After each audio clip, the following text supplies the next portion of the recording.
Bismillahirrahmanirrahim. Assalamualaikum warahmatullahi wabarakatuh. Alhamdulillahi rabbil alamin. Wa bihi nasta'in. Allahumma salli wa sallim wa barik wa azim wa syarrif wa karim ala sayyidina wa maulana Muhammadin wa ala alihi wa sahbihi ajma'in. Amma ba'du, faqad qala Allah ta'ala fil Qur'anil Karim. A'udzu billahi minasy syaithanir rajim. I'lamu anna Allah yuhyil arda ba'da mautiha. Qad bayyana lakumul ayati la'allakum ta'qilun. Shadaqallahul azim. Ayyuhal jam'ul karim, para pengharap ampunan dan keridhaan dari Allah subhanahu wa ta'ala, para pencinta baginda Rasulullah sallallahu alaihi wasallam, yang mudah-mudahan Allah muliakan kita semua dan anak keturunan kita. Allah bahagiakan kita semua dan anak keturunan kita dunia akhirat. Nanti kita akan ngaji, ini menjadi sebuah sebab majlis yang kita hadiri malam ini, yang kita ikuti rangkaian acaranya, adalah sebuah majlis yang akan mencatatkan nama kita sebagai orang-orang yang diceritakan di dalam Al-Quran pantasnya ada di surga.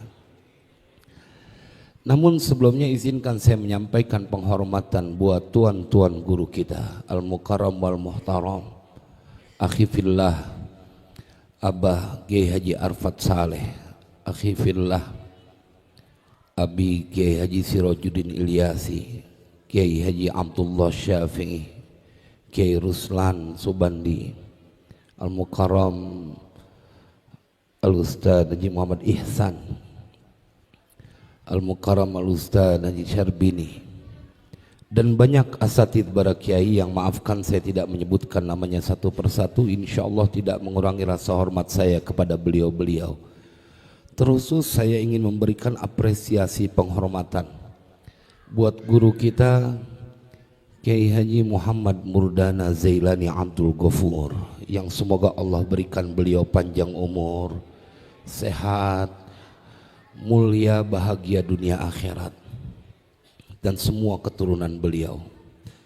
Tadi sepanjang perjalanan, karena saya didampingi oleh anak pertama saya bercerita.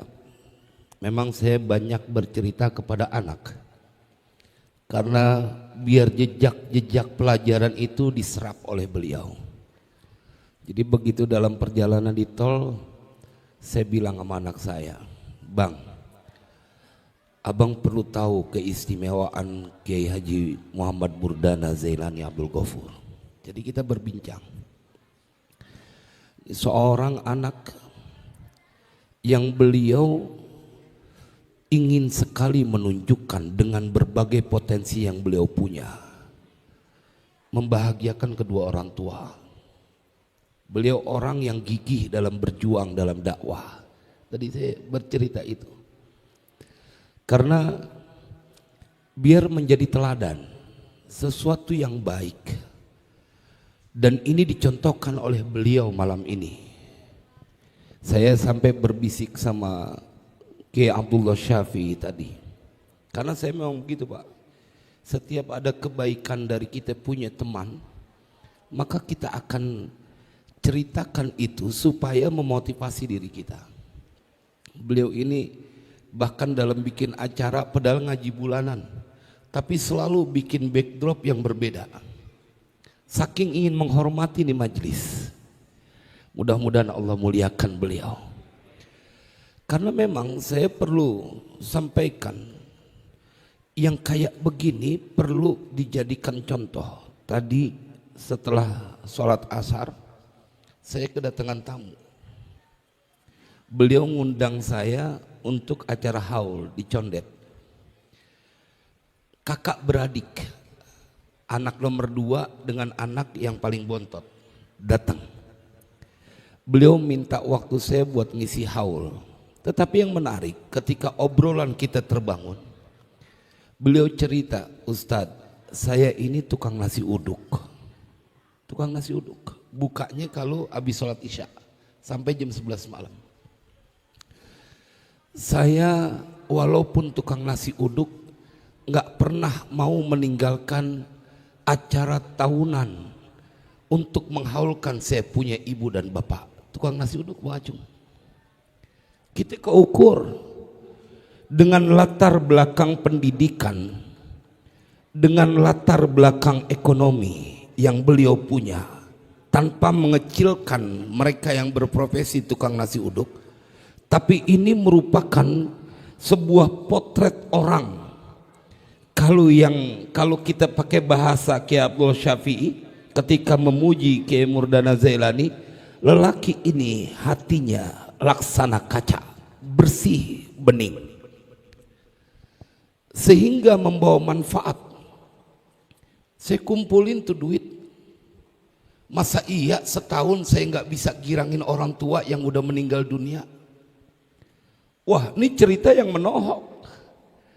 Yang kita ngelihat seberapa sih pendapatannya dibanding mereka dengan yang punya status kedudukan yang mungkin jauh lebih tinggi dari seorang lelaki yang dagang nasi uduk ini. Tetapi beliau bilang, saya nggak pernah ninggalin semenjak ibu saya meninggal, orang tua saya meninggal, untuk menghaulkannya. Shallu ala Nabi. Saya langsung menangkap, rasanya ini bagian kisah, karena terjadi beberapa jam sebelum saya mengisi majlis haul di tempat ini.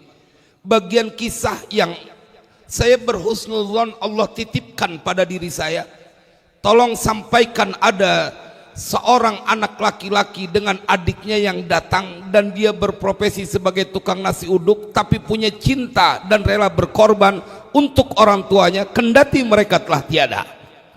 Agar pesan ini terdengar oleh mereka yang hanya secara lisan mengaku cinta tetapi enggan untuk berbagi kebahagiaan di setiap setahun sekali dengan mengeluarkan hartanya.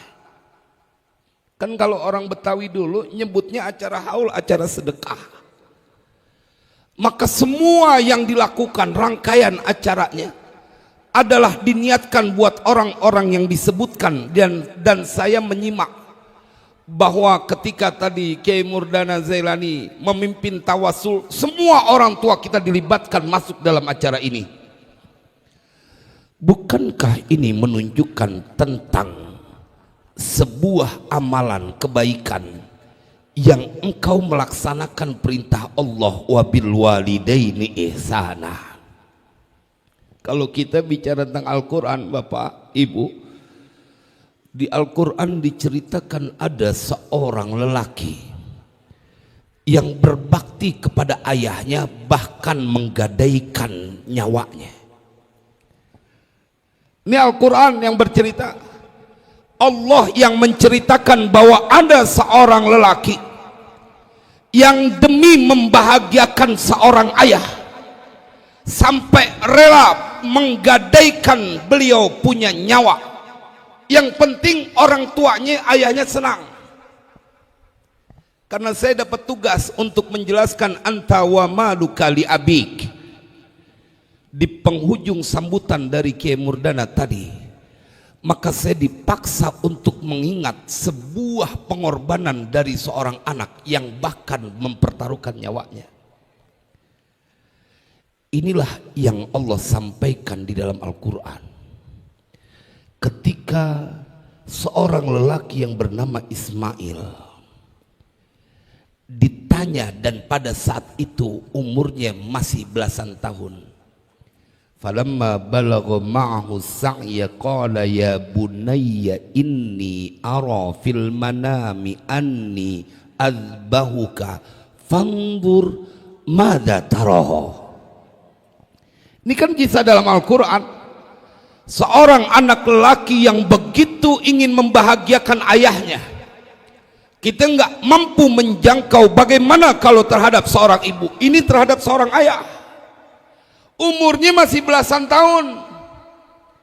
Tapi begitu dia tahu bahwa ada seorang ayah yang berkata, diceritakan dalam Al-Quran, saat itu umur anaknya masih belasan, wahai anakku, aku bermimpi dalam tidurku bahwa aku menyembelihmu.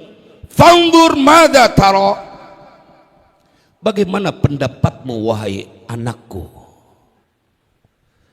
Qala ya abati f'al ma tu'mar. Nggak pakai mikir panjang, wahai ayahku, lakukan apa yang engkau diperintahkan. Satajiduni insyaallahu minas sabirin. Saya ketika ngebaca nih ayat, bila engkau sekarang melaksanakan haul, bila engkau bersedekah untuk orang tua yang telah meninggal dunia, maka sesungguhnya engkau sedang mendapatkan percikan ketaatan dari seorang lelaki yang bernama Ismail yang diceritakan dalam Al-Quran, yang kemudian engkau ejawantahkan dalam acara majlis haul ini.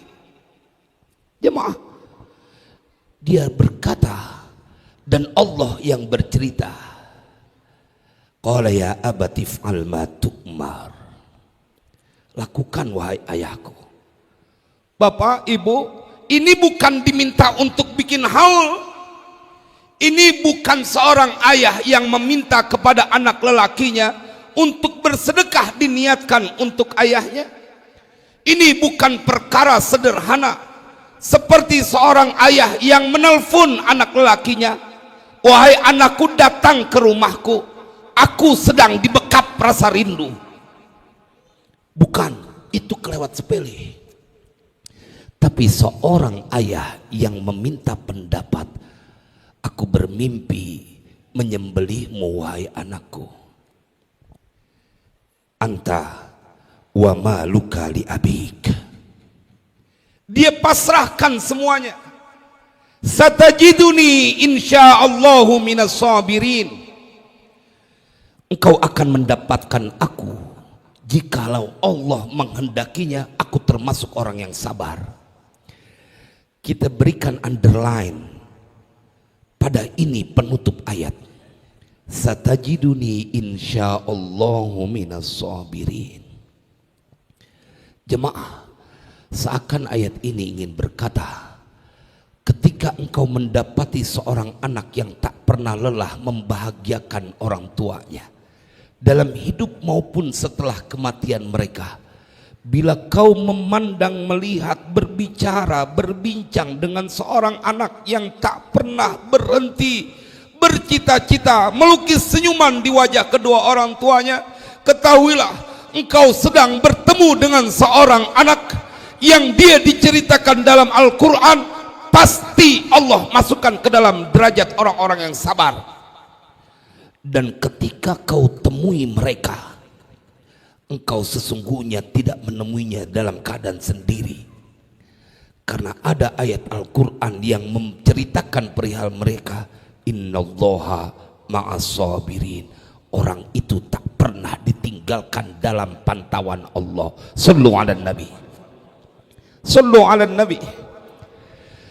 Maka jamaah sekalian berbahagia, di malam ini kita diingatkan oleh beliau guru kita bahwa bila engkau benar mencintai kedua orang tua, tidak berhenti saat engkau menyaksikan mereka meninggal dunia. Justru terus kita harus menyenangkan mereka. Tuh lihat, Ismail umurnya belasan sama orang tua kayak begitu. Ini udah umur puluhan tahun, udah punya anak, udah punya cucu, sama orang tua masih kagak open juga. Emang pikirannya kagak. Ya kan, kalau kita ngelihat emang pikirannya kagak. Dan saya selalu menganalisa mereka yang tidak peduli kepada kedua orang tuanya, pasti mereka juga sangat jahat kepada anak-anaknya, sangat jahat kepada orang yang di sekitarnya. Itu pasti. Ente ketemu ada orang yang lawan sama orang tua, ada anak yang dia tidak punya belas kasih sama orang tua, maka satu paket dia pasti tidak punya belas kasih kepada siapapun. Karena logikanya bisa diterima. Kalau kepada orang yang kelewat banyak jasa, dia masih bisa berlaku zalim, berlaku durhaka, apalagi kepada anaknya yang gak punya jasa sama dia, apalagi kepada istrinya yang gak punya jasa sama dia seperti yang dimiliki oleh ibu dan ayahnya. Maka ketika mereka menjadi anak yang berbakti kepada kedua orang tua, mereka yang bersedekah ngeluarin harta dalam majlis haul, mereka adalah orang-orang yang diceritakan di dalam Al-Quran. Ini Bapak Ibu yang hadir di tempat ini, yang terlibat, yang mengeluarkan harta, yang datang dengan tenaga, mengorbankan waktunya, mereka orang yang diceritakan di dalam Al-Quran. Surat Al-Hadid, innal musaddiqina wal musaddiqati wa aqradullaha qardan hasanah yudha'afu lahum wa lahum ajrun karim. Ini perihal kita, Pak. Ini ayat perihal kita. Allah yang memberikan pujian. Sesungguhnya lelaki-lelaki yang demen bersedekah, mengeluarkan hartanya, bahkan untuk orang yang Allah perintahkan setelah menyembah Allah, jangan kau sekutukan Allah, maka tugas selanjutnya berbuat baik kepada kedua orang tua. Ini kan perintah dalam Al-Quran. Inna min a'zamil a'mali salihat birrul walidain. Jemaah sekalian berbahagia, bahwa ketika engkau melakukan sesuatu yang membahagiakan kedua orang tua atau birrul walidain, jemaah, maka engkau masuk ke dalam sebuah ayat. Sesungguhnya lelaki-lelaki yang bersedekah, wal musaddiqat, dan ibu-ibu yang ada di luar yang bersedekah duduk pada saat ini di depan musola. Musola apa? Jamatul Khair adalah orang yang secara fisik duduk di tempat ini, tetapi secara hakikat diceritakan kedudukannya di dalam Al-Quran.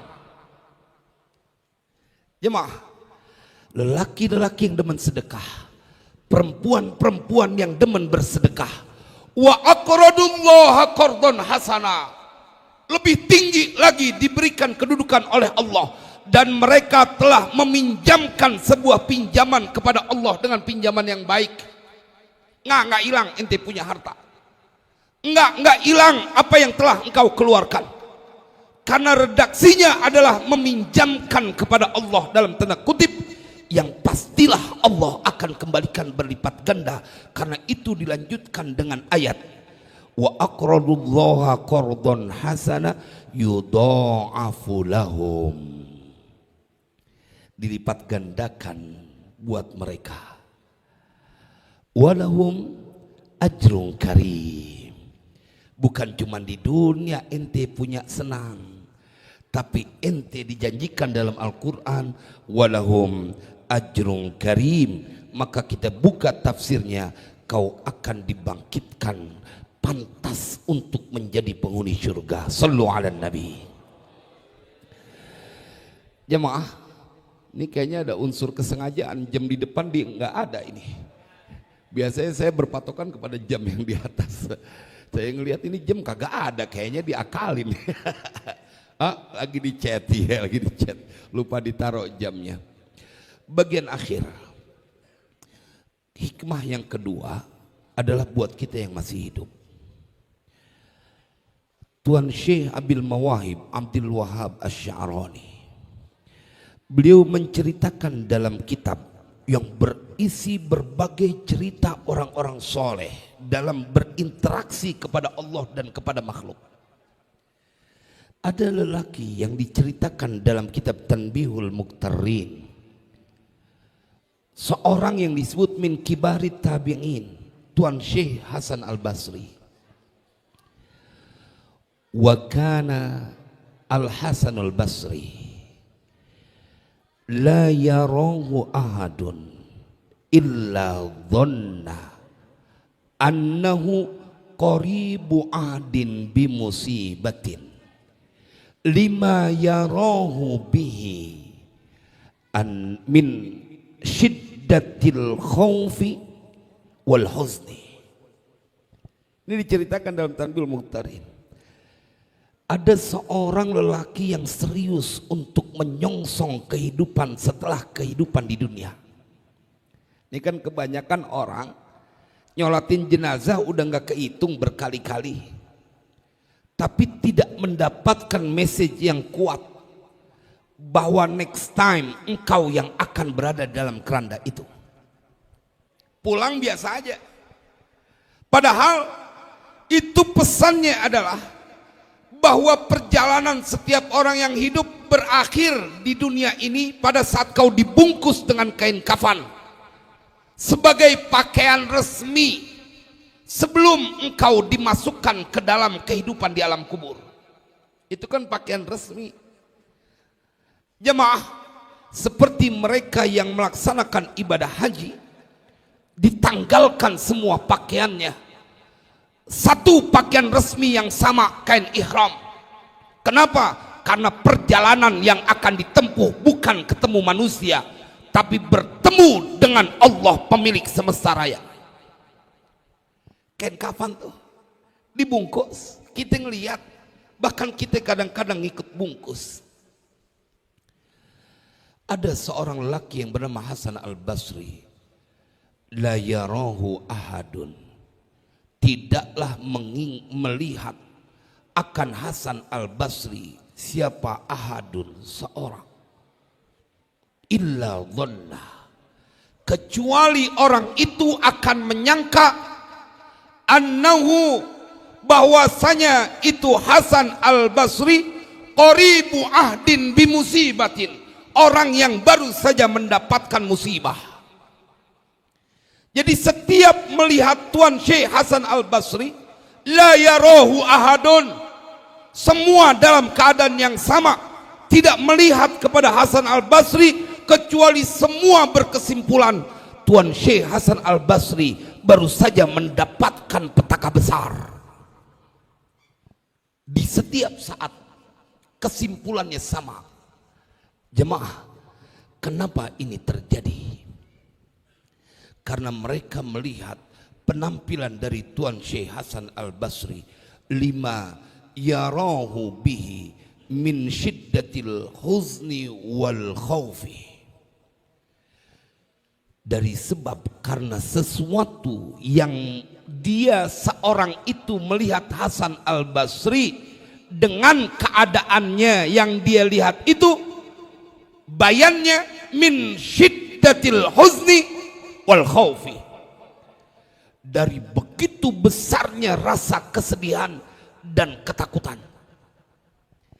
Jadi nggak ada nyengir-nyengirnya, apalagi sampai kemudian sumringah beliau punya wajah. Kenapa? Karena beliau begitu diliputi sedih dan ketakutan. Hidup di dunia akan ada batasnya, dan saat engkau berada di alam kubur, semua sudah mulai mendapatkan hasil dari apa yang kau lakukan saat hidup sebelum nanti yang sebenarnya dibangkitkan. Kepikiran, padahal ini seorang min kibarit tabi'in yang ketika dipanggil oleh penguasa yang zalim ingin dihukum mati, dia berjalan masuk ke istana dengan gagah, sambil lisannya kemudian membaca sesuatu. Begitu sampai sang raja yang sangat marah dan ingin membunuhnya, justru menyediakan tempat istimewa untuk duduk. Berubah dia punya hati kemarahan menjadi kasih sayang, menimbulkan tanda tanya kepada Algojo yang akan mengeksekusi. Mengapa seorang raja berubah seketika? Ente kebayang nggak bagaimana kedudukan Tuan Syekh Hasan al-Basri di sisi Allah? Begitu mulia, tidak boleh ada yang menyakitinya karena dia adalah kekasih Allah. Siapapun yang berbakti kepada kedua orang tua, dia sedang menaiki anak tangga untuk sampai pada kedudukan kekasih Allah, menjadi sempurna, menjadi bahagia, dan kudu selesai ceramahnya. Wassalamualaikum warahmatullahi wabarakatuh.